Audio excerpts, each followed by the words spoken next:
네, 안녕하십니까. 이번 시간에는요, 우리 텔레마케팅 관리사 그 2차 실기 대비해가지고 문제를 같이 풀어보도록 하겠습니다. 지금 보이는 책을 가지고 우리가 문제를 풀어보도록 할게요. 1번 판매 관리 실무 1장 그 1번부터 문제를 풀어보도록 하겠습니다. 1번 문제가 그 콜드콜을 성공시키기 위한 방법을 5가지 쓰시오 그랬는데 우리가 그 텔레마케팅에는요, 크게 보면 이제 두 가지로 나눠볼 수가 있습니다. 여기 써져 있는 것을 이제 보시게 되면, 이제 아웃바운드 이제 텔레마케팅과 그 다음에 이제 인바운드 텔레마케팅으로 이제 나눠지는데, 아웃바운드 텔레마케팅이라고 하는 것은요, 그 텔레마케터가 고객에게 전화를 거는 겁니다. 그 다음에 인바운드는 고객이 전화를 하는 거죠. 자, 그러면 아웃바운드 텔레마케팅은 고객에게 전화를 하는 거니까 굉장히 적극적인 그 텔레마케팅이라고 볼 수가 있겠죠. 그래서 우리는 이것을 이제 푸시 전략의 일환이다라고 이렇게 이야기를 하는 겁니다. 우리 이제 마케팅에서 그 푸시 전략이라고 하는 것은요, 마케팅을 하는 분이 이제 소비자에게 이제 판매를 갖다가 적극적으로 권유를 할 때 우리는 이것을 이제 푸시 전략이다라고 이렇게 이야기를 하죠. 그 다음에 이제 인바운드 텔레마케팅이라고 하는 것은요, 고객이 전화를 하는 겁니다. 텔레마케터는 그 걸려오는 전화를 받으면 되는 거고요. 그래서 이것을 우리는 이제 풀 전략의 일환이다라고 이렇게 이야기하는데요. 우리가 마케팅에서 풀 전략이라고 하는 것은요, 광고나 이제 홍보 같은 것을 통해 가지고 그것을 본 고객이 스스로 저 물건을 좀 사야 되겠다라고 스스로 생각해서 스스로 구매하게끔 만드는 것. 요게 바로 이제 풀 전략이라고 보시면 되겠습니다. 그래서 어쨌든 이 텔레마케팅은요, 크게 아웃바운드와 인바운드 텔레마케팅을 크게 나누어지는데, 문제에서 요구한 이제 콜드콜이라고 하는 것은 뭐냐면, 이 콜드콜이라고 하는 것은 어, 이제 처음으로 이제 고객에게 전화를 거는 겁니다.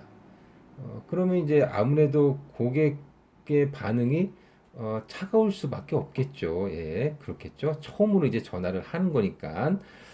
그래서 우리는 이것을 콜드콜이라고 이렇게 이야기하는 거고, 이 콜드콜은 텔레마케터가 고객에게 전화를 거는 거니까 아웃바운드 텔레마케팅이라고 보시면 되겠습니다.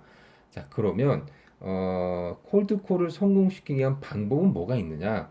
방법이라고 하는 것은요, 요런 것들이 이제 있을 수가 있습니다. 일단은 먼저 적절한 고객 명단이 좀 있어야 되겠죠? 우리가 이제 고객에게 이제 전화를 겁니다. 그런데 그 내가 판매하고자 하는 제품이나 서비스하고는 별 관련이 없는 고객이 전화를 받았을 때는 굉장히 차갑게 대할 거고 관심이 없을 겁니다.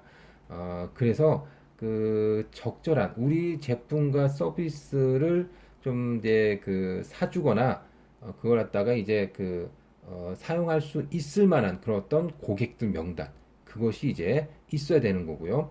그 다음에 이제 적절한 스크립트가 있어야 됩니다.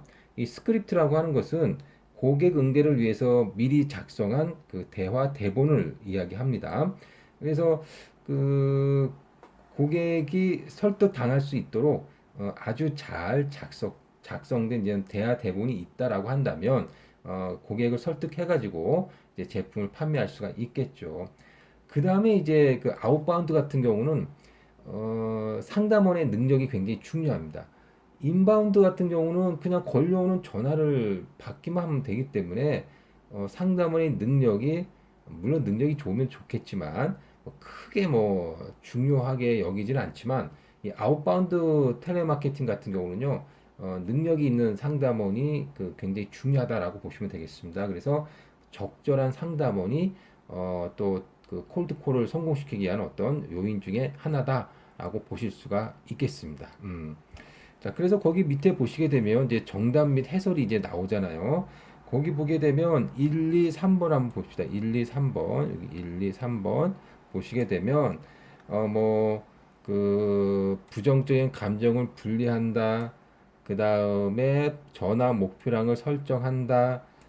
그다음에 모든 기록을 상세하게 작성을 한다. 뭐 이런 것들이 어떻게 보면 적절한 상담원이 갖춰야 될 그런 어떤 내용들이라고 보시면 됩니다. 그래서 1, 2, 3번은 적절한 상담원에 대한 어떤 내용이라고 보시면 되고, 그 다음에 4번 같은 경우가 이제 그 슈퍼바이저에게 그 적절한 모니터링 코치를 받는다라고 했는데요.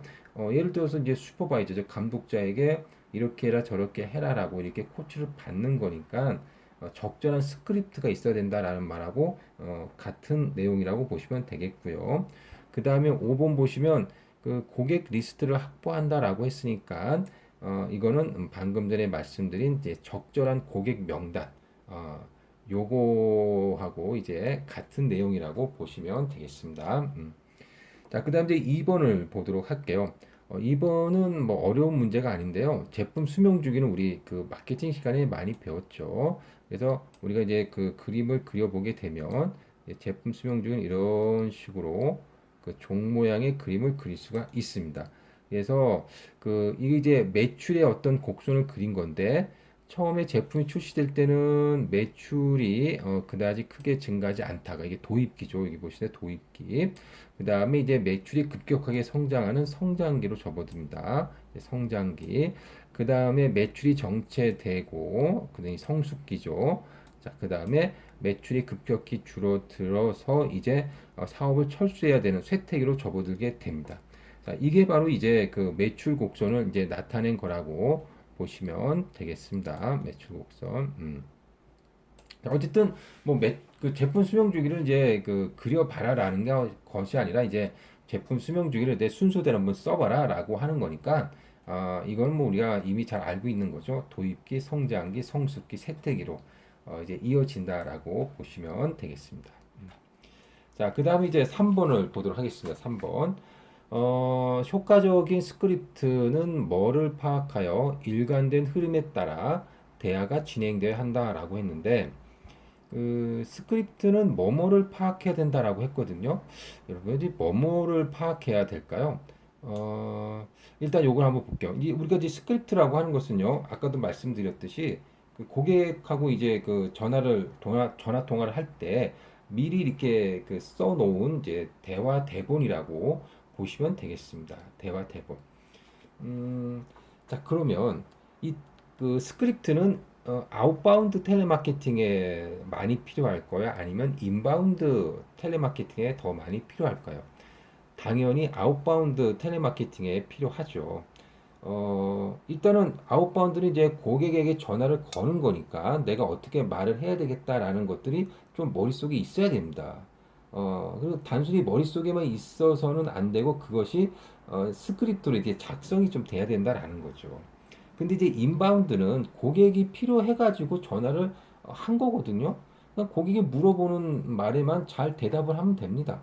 그래서 인바운드 텔레마케팅 같은 경우는 스크립트보다는 이제 Q&A가 더 이제 좀 중요하다, 좀 유용하다라고 볼 수가 있는 거죠. 자, 그래서 이런 스크립트를 갖다 우리가 작성을 하기 위해서는요, 일단은 말을 해야 되는 거니까 구어체로 작성을 해야 되고, 당연히 고객 입장에서 이제 작성을 해가지고, 고객이 이제 만족할 수 있도록 이제 작성을 하도록 해야 되겠습니다. 자, 그래서 그 가로 안에 들어갈 말이 도대체 뭐냐? 당연히 스크립트는 어떤 고객의 욕구를 좀 파악해줘. 고객이 뭐를 갖다가 요구하는지 그걸 갖다 잘 파악해가지고 거기에 맞춰가지고 이제 우리가 이제 그 스크립트가 이제 작성이 돼야 된다라고 보시면 되겠습니다. 그래서 3번 같은 경우는 이제 고객 요구, 고객 요구가 답이라고 보시면 되겠습니다. 자, 그다음에 4번을 보도록 하겠습니다. 그 데이터베이스 마케팅의 중요성은 세 가지 쓰시오라고 했는데요. 이 무슨 말인지 데이터베이스 마케팅이거든요.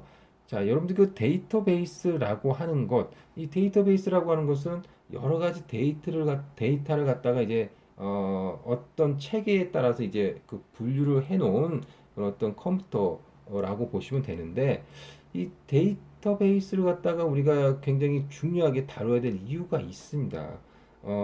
왜냐면 여기 보시다시피 고객 정보잖아요. 이 데이터라고 하는 것은 뭐냐면 고객에 대한 어떤 뭐 성별이라든가 구매 상품의 내역이라든가 언제 구매했다라든가 얼마어치 구매했다라든가 하는 뭐 여러 가지 어떤 고객의 어떤 그 신상이라든가 어떤 구매 패턴이라든가 구매 내역을 갖다가 쫙 이제 그 데이터로 정리한 건데 이런 어떤 고객 정보를 컴퓨터를 이용해서 잘 이제 체계적으로 분류를 하게 되면 이 고객은 이러한 어떤 고객이구나. 이런 것들을 좋아하고 이런 것들을 주로 사고 언제 사고 하는 그런 고객이구나라는 것을 파악했다면 거기에 맞는 그런 어떤 마케팅을 갖다가 펼칠 수가 있다 이런 얘기입니다. 그렇게 된다면 고객 입장에서는 이 기업 봐라. 내가 원하는 것을 갖다 착착착 잘 제시를 해주고 제공을 해주네. 이 기업 괜찮네. 라고 생각하면 그 기업과 계속해서 거래를 할 것이고 그렇게 된다면 고객과 장기적인 관계 구축을 할 수 있게 된다라는 거. 여기 보시면 이제 장기적인 관계를 구축한다. 요 말이 굉장히 더 중요하죠. 그렇죠? 그래서 그 데이터베이스 마케팅이라고 하는 것은 그 고객 정보를 데이터베이스화 해가지고 이를 이용해서 고객과의 장기적인 관계를 구축하는 겁니다. 결국은 뭐 장기적 관계를 구축해가지고 고객을 만족시키고 더 나아가서는 그럼으로 인해서 이제 기업 가치를 증가시키고 뭐 하기 위해서 하는 마케팅이라고 보시면 되겠죠. 자, 그래서 그 뭐 중요성을 세 가지 쓰라고 했으니까 세 가지가 뭐냐? 요거라고 보시면 되겠습니다. 여기 보시게 되면 이제 고객과 1대1 관계를 구축한다라고 나와 있죠. 예. 그래서 고객과의 1대1 관계를 구축해 가지고 그 그러니까 고객과의 1대1 관계 구축이 가능하다라는 게 일단 먼저 데이터베이스 마케팅이 중요한 부분이라고 보시면 되겠습니다. 자, 그 다음에 고객을 갖다가 그 파악하기가 굉장히 유리하다라고 보시면 됩니다. 거기 보시게 되면 특정 고객에 맞는 마케팅을 실시할 수 있다라고 되어 있지 않습니까? 그래서 고객에게 맞는 여러 가지 마케팅 프로그램을 실시해 줌으로 인해 가지고 수익 창출이 굉장히 유리해질 수 있는 겁니다. 그래서 특정 고객에 맞는 마케팅을 실시할 수 있다라는 거고요. 그 다음에 이제 뭐 세 번째 같은 경우는 계속해서 데이터베이스가 쌓이게 되니까 이거를 이용해 가지고 고객을 만족시켜 주다 보면 고객과 장기적인 관계가 이제 관계 구축이 가능하다 이렇게 보시면 되겠습니다. 자, 5번 볼까요? 5번 보시게 되면 인바운드 텔레마케팅이 적용되는 세 가지 분야를 쓰고 그 예를 각각 세 가지 쓰시오 그랬습니다. 자, 인바운드 텔레마케팅 아까도 계속 말씀드렸는데요. 고객이 우리 기업에게 전화를 하는 겁니다. 고객이 전화를 하는 거죠. 우리는 받기만 하면 되는 겁니다. 예, 그러니까 수동적인 거죠. 예, 수동적인 겁니다. 수동적이다라고 보시면 되겠고요. 그 다음에 이제 고객이 전화를 합니다. 이게 전화를 합니다. 당연히 고객이 전화하는 것을 우리는 인바운드 텔레마케팅이라고 이야기를 드렸고요. 그 다음에 그건 풀 전략입니다. 풀 전략. 그래서 고객이 스스로 어떤 물건을 알아서 구매하게끔 하는 것이 바로 이제 풀 전략이거든요. 그래서 인바운드 텔레마케팅은요, 수동적이고 고객이 전화를 하는 것이고 풀 전략이다라고 보시면 되는데, 이런 인바운드 텔레마케팅을 많이 하는 곳은 어디냐? 예, 이제 금융회사. 우리가 뭐 은행이나 이런 데 많이 그 전화하지 않습니까? 근데 통신회사 많이 전화하죠. 근데 카드 뭐 언제 발급돼요? 뭐 잊어버리는데 어떻게 됩니까? 막 전화하지 않습니까? 그래서 이런 텔레마케팅 적용되는 세 가지 분야, 대표적인 세 가지 분야는 금융, 통신, 카드라고 보시면 되겠습니다. 네. 자, 일단 5번까지 풀고요. 6번부터는 다음 강의에서 또 풀도록 하겠습니다.